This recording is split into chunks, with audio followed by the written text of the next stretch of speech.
Hello everyone, welcome to शिक्षा site. आज की इस वीडियो में हम लोग साइंस के क्वेश्चन देखेंगे। सभी एग्जामों में जो साइंस के क्वेश्चन आते हैं, बायोलॉजी के जो क्वेश्चन पूछे जाते हैं, वो सभी आपको इस वीडियो में मिलने वाला है। तो सबसे पहले हम लोग यहाँ पे एसएससी जीडी में जो क्वेश्चन पूछे गए हैं, शिफ्ट वाइज जो क्वेश्चन पूछे गए हैं, वो आपको यहाँ पे मिलने वाले हैं। तो पहला जो प्रश्न है आपका, मछली में मौजूद राइबोफ्लोविन को डैश के रूप में जाना जाता है। ऑप्शन है विटामिन के, विटामिन सी, विटामिन V2 या विटामिन V12। तो इसका जो करेक्ट आंसर होगा वो आपका हो जाएगा विटामिन V2। सी ऑप्शन आपका करेक्ट आंसर होगा। जो राइबोफ्लोविन को जो है वो विटामिन V2 के नाम से भी जाना जाता है, या विटामिन V2 को राइबोफ्लोविन के नाम से जाना जाता है।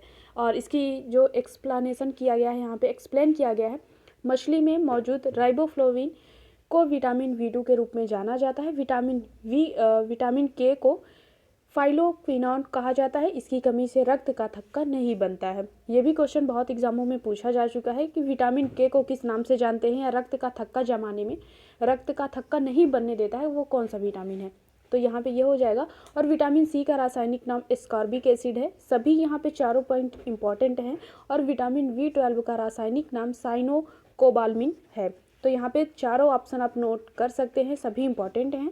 अगला प्रश्न है, भारतीय उपमहाद्वीप में पाए जाने वाले एजाडी रेक्टा इंडिका के सदाबहार पेड़ का वानस्पतिक नाम है। गुड़हल का है, नीम का है, करी का पेड़ या देवदार का पेड़।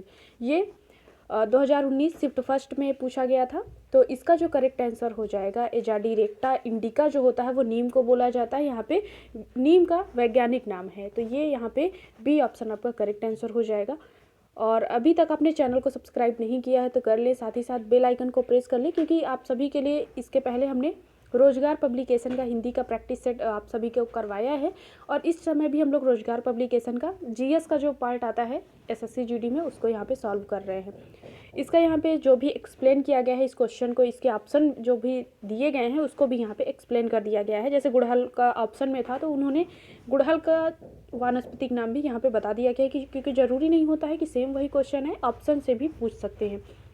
तो यहाँ पे नीम का हमने बता दिया है। दूसरा पॉइंट है, गुड़हल का वानस्पतिक नाम हिबिस्कस साइनेंसिस है।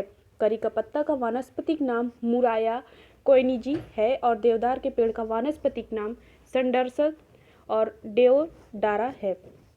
अगला है, तीसरा प्रश्न है, नीचे दिए गए विकल्पों में कौन सी बीमारी सुअर से फैलती है। जीवक, हैजा, प्लेग या स्वाइन फ्लू। तो यहाँ पे आपको बताना है ये सुअर से फैलने वाली बीमारी कौन सी होगी। तो यहाँ पे डी ऑप्शन आपका करेक्ट है। स्वाइन फ्लू जो होता है वो सुअर से फैलती है। और इसका जो यहाँ पे पॉइंट दिए गए हैं, स्वाइन फ्लू बीमारी सुअर से फैलती है। प्लेग पास्चुरेला पेस्टिस नामक जीवाणु से उत्पन्न होता है। तो यहाँ पे ये भी पूछ सकते हैं कि प्लेग किससे उत्पन्न होता है। अगला प्रश्न है, मछली के समूह को क्या कहते हैं। आपको इसमें बताना है कौन सा यहाँ पे ऑप्शन करेक्ट होगा। तो यहाँ पे डी ऑप्शन आपका करेक्ट हो जाएगा। सॉल जो होता है वो मछली के समूह को कहा जाता है। अगला प्रश्न है, अंडे की जर्दी पीला भाग में कौन सा 90% से अधिक विटामिन होता है। विटामिन V12, विटामिन के और विटामिन सी या विटामिन ए। तो जो अंडे की जर्दी पीला वाला भाग जो होता है उसमें विटामिन V12 जो होता है वो अधिक मात्रा में 90% होता है। तो यहाँ पे आपका ए ऑप्शन करेक्ट हो जाएगा। और यहाँ पे देख लेते हैं, अंडे की जर्दी में 90% भाग में विटामिन V12 पाया जाता है। और विटामिन सी खट्टे फलों में पाया जाता है। और विटामिन के टमाटर तथा हरी सब्जियों में पाया जाता है। अगला प्रश्न है, सीसा भौतिकी के किस सिद्धांत का एक उदाहरण है। बल का है, विद्युत धारा का है, और विद्युत का है, या समय का है। तो यहाँ पे आपका जो करेक्ट आंसर हो जाएगा वो बल हो जाएगा। सीसा भौतिकी के बल सिद्धांत का उदाहरण है। और इसको एक्सप्लेन यहाँ पे किया गया है। विद्युत धारा का मात्रक भी पूछ लेते हैं। विद्युत धारा का मात्रक एम्पियर होता है। समय का मात्रक क्या होता है, तो समय का मात्रक सेकंड होता है। अगला है, निम्न में से कौन सी छूत की बीमारी है। क्षय है, दमा है, स्ट्रोक है, या मधुमेह है।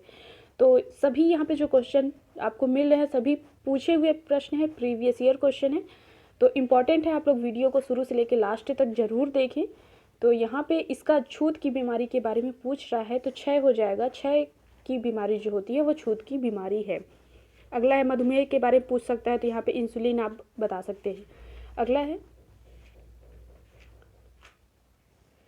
और ये भी क्वेश्चन बन सकता है कि क्षय रोग में, और ये क्वेश्चन पूछा भी जा चुका है कि क्षय रोग में कौन सा अंग प्रभावित होता है, सबसे अधिक प्रभावित होता है। तो आप यहाँ पे फेफड़ा लिख सकते हैं या फेफड़ा बता सकते हैं। दमा कवक से होता है या एक संक्रामक रोग है।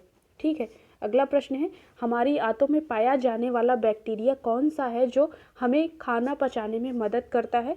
तो इसमें आपको बताना है कौन सा विकल्प यहाँ पे सही हो जाएगा। तो इसके लिए लैक्टोबैसिलस एसिडोफिलस, यहाँ पे डी ऑप्शन आपका करेक्ट आंसर हो जाएगा।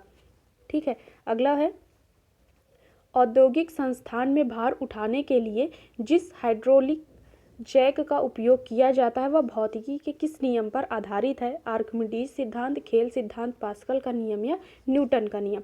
तो यहाँ पे भार उठाने के लिए जो हाइड्रोलिक जैक का उपयोग जो किया जाता है वो पास्कल का नियम पर आधारित है, भौतिकी के पास्कल नियम पर आधारित है। यहाँ पे सी ऑप्शन आपका करेक्ट आंसर हो जाएगा। अगला प्रश्न है, डैश के कारण खसरा की बीमारी होती है, वायरस, कवक, बैक्टीरिया या अमीना। तो यहाँ पे आपका जो करेक्ट आंसर हो जाएगा वो वायरस के कारण जो होती है वो खसरा की बीमारी होती है। ठीक है, ये एक संक्रामक रोग है।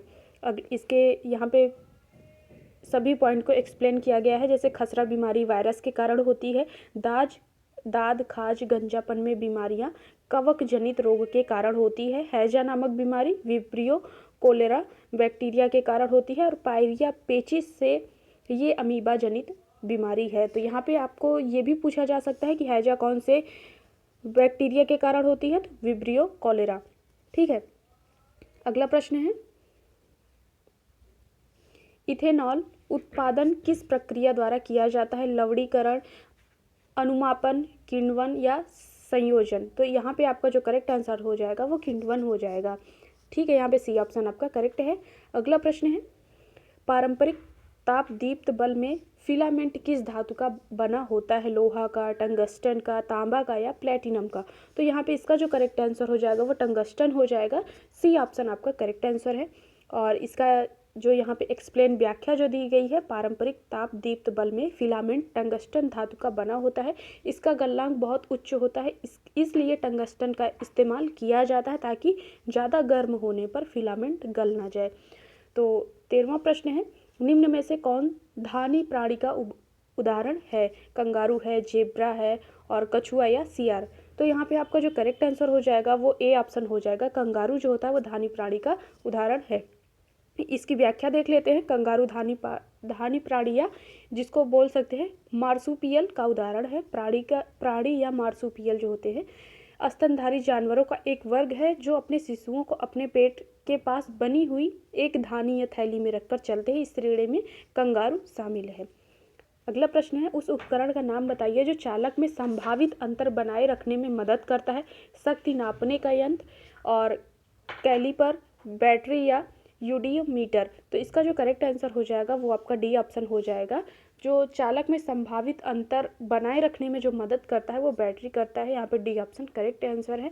और इसका जो व्याख्या है, बैटरी चालक में संभावित अंतर बनाए रखने में मदद करता है। डायनोमीटर एक प्रकार के विद्युत जनरेटर होते हैं। तो ये डायनोमीटर जो होता है इससे आप कई एग्जामों में क्वेश्चन पूछा जा चुका है कि ये कौन सी ऊर्जा को किस में बदलता है।